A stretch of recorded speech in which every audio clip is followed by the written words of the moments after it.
Good morning বন্ধুরা, কেমন আছো সবাই? আমি খুব ভালো আছি, আশা করি তোমরাও সবাই খুব ভালো আছো। তো আজকেও চলে আসলাম নতুন একটি ব্লগ নিয়ে। সকাল সকাল আমার বাসি কাজ সেরে স্নান হয়ে গেছে। স্নান ধান করে আমি এখানে সিঁদুর টিপ করে নিচ্ছিলাম, একটু শাখা পলা নোয়াতে একটু সিঁদুর ছুঁয়ে নিলাম। চুল বেঁধে সিঁদুর করতে হয়, এটা আমিও জানি। এরপর আমি পুজোর জোগাড় করবো। দেখো, এখানে আমি পুজো করতে বসে গেছি। ঠাকুরের পুজোটা সেরে নিলে না সকাল সকাল অনেকটা শান্তি লাগে, মনে হয় কি অনেকটা কাজ এগিয়ে গেল। নয়তো পুজো দিতে না অনেক বেলা হয়ে যায় বাকি কাজ করতে করতে। তোমাদেরও কি এমনটাই হয় বা এমনটা মনে হয়? তাহলে আমায় কমেন্টে জানিও, আর তোমরাও আমায় জানাও তোমাদের কার কত দূর কাজ এগোলো। এই পুজো সেরে আমি যাব আবার রান্না করতে।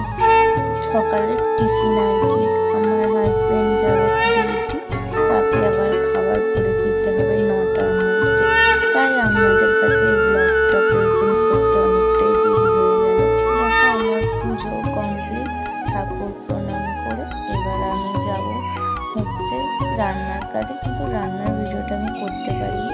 তারপরেই আমি চলে গেছিলাম ছাদে। জামা কাপড় কেচেছিলাম সকালবেলা, সেগুলো ছাদে মেলতে গেছিলাম। এগুলো তো রোজকারই জামা কাপড়, প্রায় সবারই, আমার মেয়ে, আমার হাজব্যান্ডের, তিনজনেরই জামা কাপড় কাচা হয়েছে।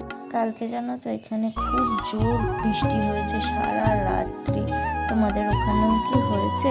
আর কাল বৃষ্টি হওয়ার কারণে আজকে এখনো পর্যন্ত মেঘলা মেঘলা হয়ে যায়, 9টা বাজে এখন। আর আমার জামা কাপড় মেলাও প্রায় কমপ্লিট। তো আজকের মতো এইটুকুনি, দেখা হবে নেক্সট ভিডিওতে। আমার ভিডিও ভালো লাগলে একটা লাইক, কমেন্ট, শেয়ার করে দিও। আর যদি ফেসবুক থেকে দেখে থাকো তাহলে পেজটিকে ফলো করে দিও, ইউটিউব থেকে দেখে থাকলে পেজটিকে সাবস্ক্রাইব করে দিও।